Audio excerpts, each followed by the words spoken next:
Hello friends, welcome to life with soul. और हम फिर से निकल पड़े हैं और इस बार हमारा डेस्टिनेशन है फिर से गोवा। आप भी सोच रहे होंगे कि हम कितनी बार गोवा जाते हैं। हम बहुत बार गोवा जाते हैं क्योंकि हमें गोवा बहुत पसंद है। ये हमारा 5th टाइम गोवा विज़िट है। तो चलिए चलते हैं। लास्ट टाइम हम गए थे 2023 में अपने इन-लॉज के साथ। उसके बाद एक बार गोवा जा चुके हैं और इस बार हम फिर से मेरी मम्मी के साथ जा रहे हैं गोवा। अभी हम ट्रेन से ही जाने लगे हैं गोवा, क्योंकि ट्रेन का जो जर्नी है वो बहुत ही स्मूथ होती है और फ्लाइट का जो टाइमिंग है वो बहुत ही गड़बड़ वाला है। तो इसीलिए हम अभी ट्रेन से ही जाना शुरू किए हैं। लोंडा जंक्शन जो स्टेशन है उसकी हालत पहले फिर भी ठीक ठाक थी। एक ब्रिज था जिसको क्रॉस करके आप इस साइड आ सकते हैं, लेकिन इस बार जाके हमने देखा कि वो ब्रिज भी टूट चुकी है। तो आपको लिटरली प्लेटफॉर्म से कूद के नीचे जाना पड़ता है अपने सामान के साथ, नहीं तो आपको घूम के पूरा जो रेलवे ट्रैक है उसके ऊपर से चलते हुए जाना होता है। एनीवे हमने जैसे जैसे मैनेज कर लिया। ये घाट सेक्शन से होते हुए गोवा पहुंचती है। जो रोड है वो काफ़ी खूबसूरत है। इससे पहले भी हमने वीडियो में दिखाया है। हम इस बार भी साउथ गोवा जा रहे हैं। एक्चुअली साउथ गोवा हमारा फेवरेट है। साउथ गोवा का जो वाइब है, each and everything we love it. और इस बार का जो गोवा है वो पूरे तरीके से हम मॉनसून में गए थे। हम गए थे जून में और पूरी तरह से वहाँ पे मॉनसून था। जितने भी दिन हमने वहाँ पे स्टे किए, भारी बारिश हुई थी। एक ही दिन था जिस दिन बारिश नहीं हुई थी, थोड़ा बहुत, वो भी रात को हुई थी। तो हमने गोवा का जो मॉनसून है वो पूरी तरह से एंजॉय किया। और हम जहाँ पे रुके थे वो सेम ही होटल है। इससे पहले भी हम यहीं पे ही रुक चुके हैं। वो है हॉलीडे इन। हॉलीडे इन हमारा फेवरेट होटल है। तो हम इससे पहले भी हॉलीडे इन में रुके थे। तो ऐसा थोड़ी ना है कि एक ही जगह पे जा रहे हैं तो अलग अलग होटल में रहना ज़रूरी थोड़ी ना है। क्योंकि अगर आपको कोई होटल या कोई जगह पसंद आती है तो हम पर्सनली वहाँ पे बार बार जाना, बार बार स्टे करना हमें अच्छा लगता है, क्योंकि एक कंफर्ट जोन बन चुकी होती है। हॉलीडे इन स्टे से लेकर के hospitality, food, each and everything हमें बहुत पसंद आते हैं। खास करके हॉलीडे इन का जो बीच साइड जो बार एंड रेस्टोरेंट है वो तो बहुत ही मज़ेदार है।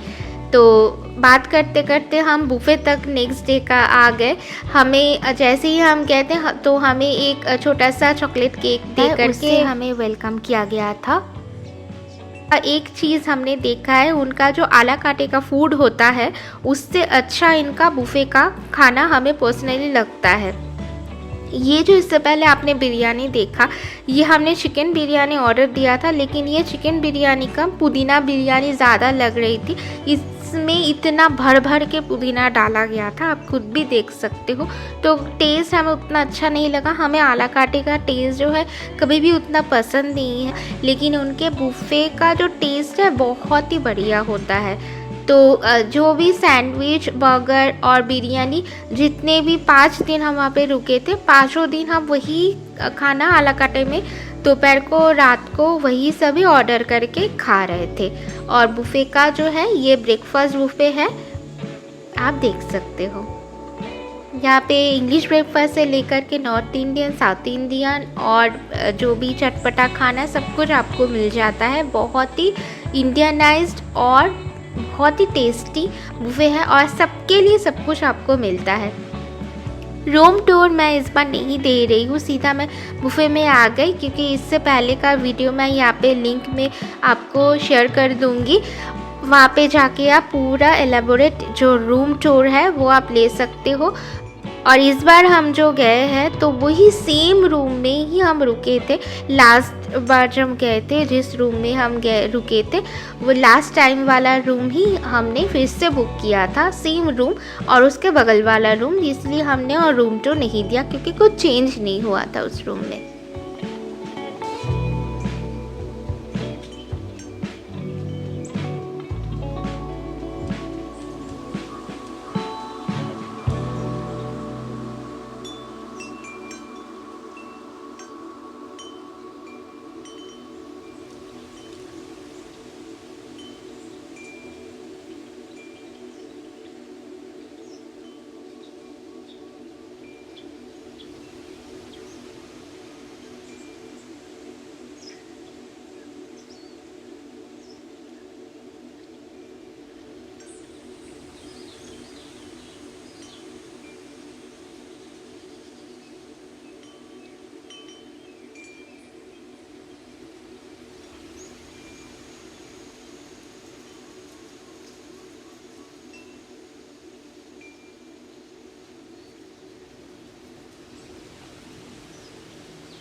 मार्च से अक्टूबर तक गोवा में ऑफ सीज़न रहता है। हालांकि गोवा में कभी भी ऑफ सीज़न नहीं होता है क्योंकि टूरिस्ट हमेशा ही जाते रहते हैं, क्योंकि गोवा में मॉनसून अलग ही ब्यूटीफुल लगता है। इस बार हमें पता नहीं था कि इतना ज़्यादा हमें बारिश मिलेगी, लेकिन हमने जाके गोवा का अलग ही एक रूप हमें देखने को मिला जो कि बहुत ही ज़्यादा खूबसूरत था।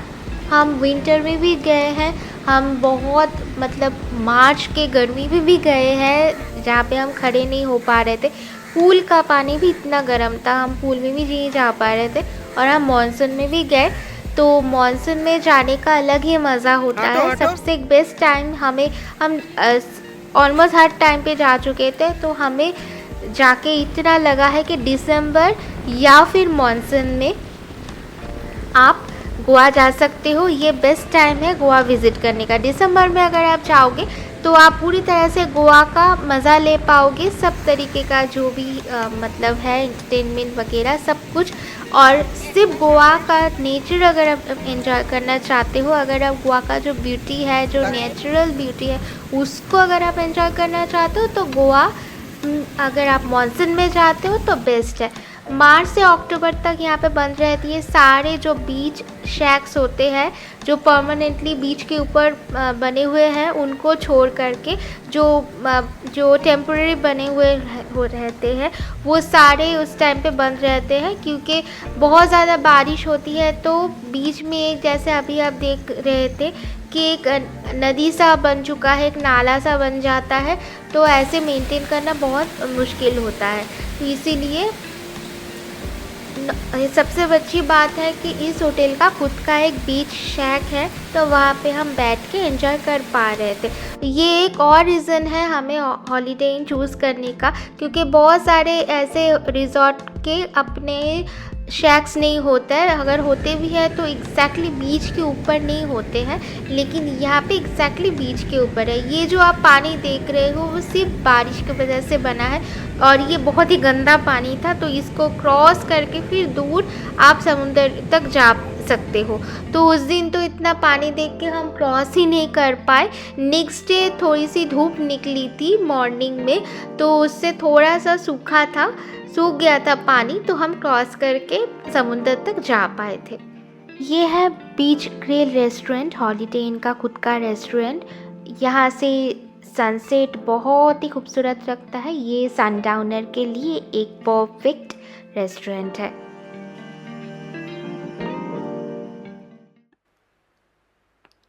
जो बुफे सर्व किया जाता है वो हॉलीडे इन के जेस्ट रेस्टोरेंट में सर्व किया जाता है, और ये है फिग एंड ऑलिव रेस्टोरेंट। ये इटालियन स्पेशल है। यहाँ पे अगर आपको इटालियन फूड खाना है तो यहाँ पे आप बुफे में बुक कर सकते हैं, या फिर आला कार्टे में भी आके आप खा सकते हो।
मॉनसून मतलब चाय पीने का मौसम, इसीलिए यहाँ पे एक छोटी सी चाय की टपरी भी लगाई गई है एग्जैक्टली रोड साइड की तरह। वहाँ पे आपको अदरक वाली चाय या जैसी भी चाय आपको पसंद है आप पी सकते हो।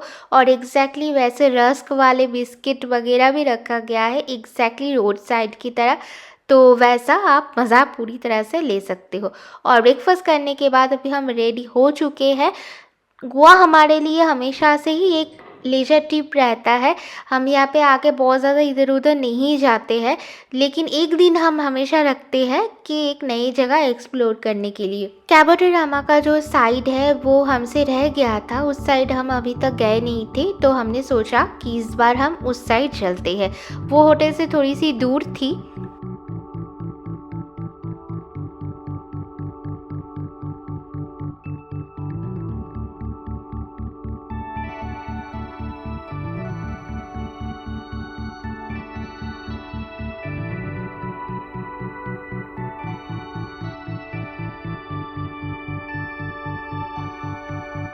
होटल से निकलने के बाद सबसे पहले हम गए होली क्रॉस चैपल। ये एक छोटा सा चैपल है और ये फेमस है इसके ब्यूटीफुल सा व्यू पॉइंट के लिए। ये काफ़ी ऊंचाई पे है, कैमरे में उतना समझ में नहीं आ रही है शायद। यहाँ से आपको बहुत अच्छा सा एक व्यू मिलता है समुंदर का, और इस साइड में आप देख सकते हो वाटर बॉडी बहुत सारा है वहाँ का। आपको एक बहुत अच्छा सा एक ऊंचाई से व्यू मिलता है। ये पूरी तरह से एंड है, आप बोल सकते हो साउथ गोवा का। इस साइड में आप जो लेफ्ट में देख रहे हो ये हमारे होटल के वहाँ से भी दिखाई दे रही है। होटल से निकल के अगर आप बीच में जाओगे, बीच से लेफ्ट साइड में ये जगह दिखता है, तो हम थोड़ा सा और लेफ्ट में आ गए और यहाँ से हमें अभी जाना है कैबो डे रामा फोर्ट पर।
और ये है कैबो डे रामा फोर्ट का व्यू पॉइंट, जिसके लिए ये फेमस है। और यहाँ से बहुत ही खूबसूरत एक व्यू आपको मिलेगा। इंडिया में मैंने आज तक ऐसा व्यू पॉइंट कहीं पे भी नहीं देखा जितना जगह हमने घूमा है इंडिया में अभी तक का। बीच तो लगभग सारे बीच ही हम ऑलमोस्ट घूम चुके हैं, लेकिन ऐसा व्यू पॉइंट एग्जैक्टली बाली हम जब गए थे वहाँ पे भी एक व्यू पॉइंट था, वैसा वाला ही फील दे रही थी। तो अगर आप साउथ गोवा जाते हो तो कैबो डे रामा फोर्ट विज़िट करना बिल्कुल मत भूलना। ये आपको एक लाइफ टाइम एक्सपीरियंस देगा।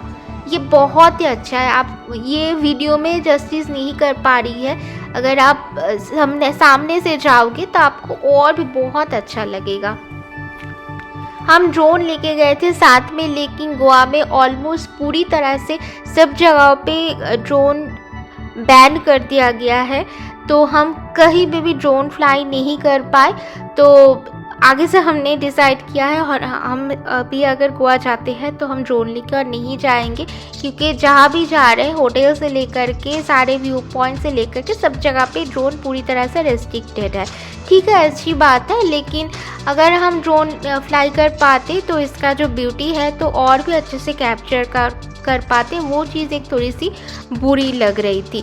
बाकी आप देख सकते हो ये बहुत बड़ा एक फोर्ट एरिया है, यहाँ से आप सीढ़ियों से नीचे भी जा सकते हो, लेकिन थोड़ी सी बारिश भी हो रखी थी और हमें दूसरी जगह जाना भी था, इसीलिए हम नीचे और नहीं गए, क्योंकि हमारे पास टाइम उतना नहीं था। तो इसीलिए हम सोच रहे थे कि बारिश ना हो, बस हम अच्छे से घूम लें, क्योंकि बारिश बहुत ज़्यादा हो रही थी तो हमारा पूरी तरह से घूमना ख़राब हो जाता। लकीली उस दिन ही सिर्फ वन एंड ओनली बारिश नहीं हुई, रात को हुई थी, लेकिन हम अच्छे से घूम लिए।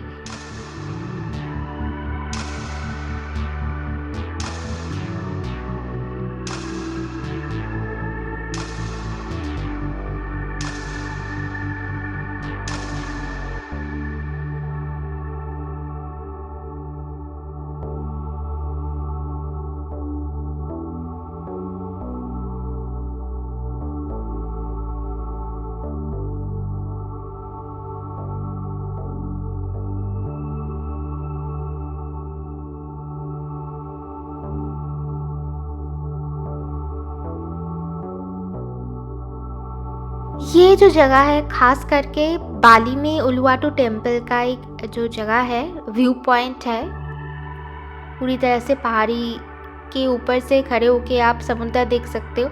एग्जैक्टली वैसा वाला ही फील देता है। तो डेफिनेटली आप अगर गोवा जाते हो और साउथ गोवा जाते हो तो बीच अगर एक दो छूट भी जाए तो नेवर माइंड, क्योंकि सारे बीच ऑलमोस्ट एक जैसा ही है।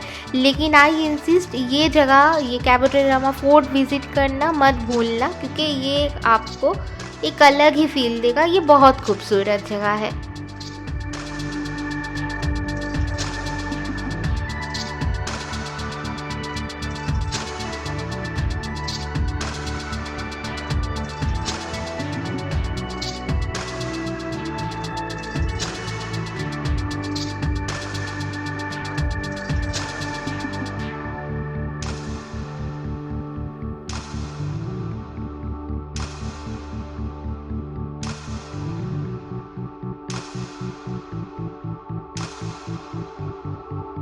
कैबो डे रामा फोर्ट से वापस आते टाइम हम गए थे केप गोवा, जो फेमस बुटीक होटल है गोवा का, वहाँ पे हम गए थे।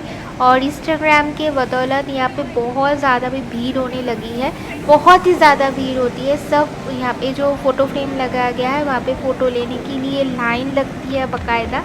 तो यहाँ पे बहुत ज़्यादा भीड़ था, हम 5-6 मिनट ही रुके थे, इतना ज़्यादा भीड़ थी। तो हम बस व्यू कैप्चर करके ही वहाँ से निकल गए। और यही था उस दिन का जो टूर, मतलब साइट सीन का, और कुछ बचा नहीं है साउथ गोवा में हमारे लिए देखने के लिए। और उसके बाद होटल वापस नहीं आए, एक्चुअली हम गए थे फिर से पैलोलेम बीच। पैलोलेम बीच का जो वाटर का कलर है वो हमें बहुत अच्छा लगता है, और पैलोलेम बीच बहुत खूबसूरत है। खास करके उसका जो बैकड्रॉप है, वहाँ पे जो हिल एरिया है वो उसको और भी ज़्यादा खूबसूरत बनाती है। तो पैलोलेम बीच में जो परमानेंट जो बीच शैक्स है, जो रेस्टोरेंट है, वहाँ पे हम गए थे, वो बंद नहीं थे, वो प्रॉपर खुले हुए थे। और पैलोलेम बीच में जाते ही एग्जैक्टली लेफ्ट हैंड साइड में जो एक बड़ा सा रेस्टोरेंट है वहाँ पे हम गए थे। वहाँ पे कुछ देर हमने टाइम स्पेंड किया। खाना वहाँ पे बहुत ही अच्छा, बहुत ही टेस्टी था। और जो कि ये बीच साइड रेस्टोरेंट था, अब ये सोचने का गलती मत करना कि वहाँ पे खाना एक्सपेंसिव नहीं था, वहाँ पे भी थोड़ा काफ़ी एक्सपेंसिव था, लेकिन खाना अच्छा था और टेस्टी भी था। और वहाँ पे गोवा में जाते ही हम सिर्फ फ़िश खाते हैं, कलामरी फ़िश वगैरह, प्रॉन्स, ये सब, क्योंकि वहाँ पे गोवा सी फूड के लिए ही फेमस है। तो पैलोलेम बीच हमने फिर से एक बार विज़िट कर लिया।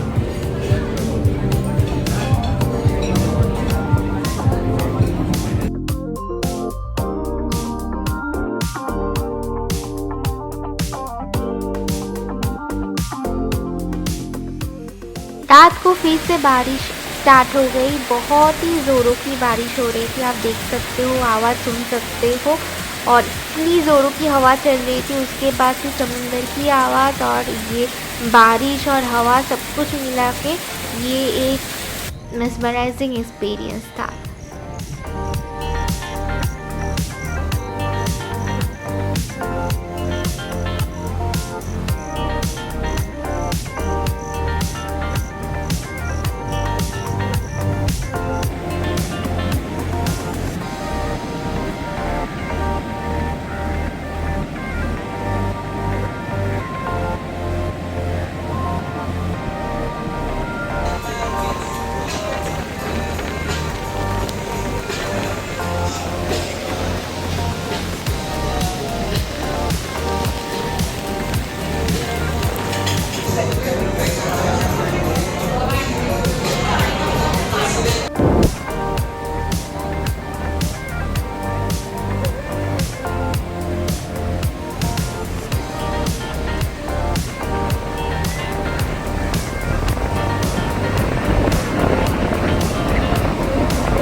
तो ये था मेरा छोटा सा व्लॉग गोवा रिविज़िट के ऊपर। और अननेसेसरी इस वीडियो को मैं और स्ट्रेच नहीं कर रही हूँ, तो यहीं पे मैं अपना व्लॉग ख़त्म कर रही हूँ।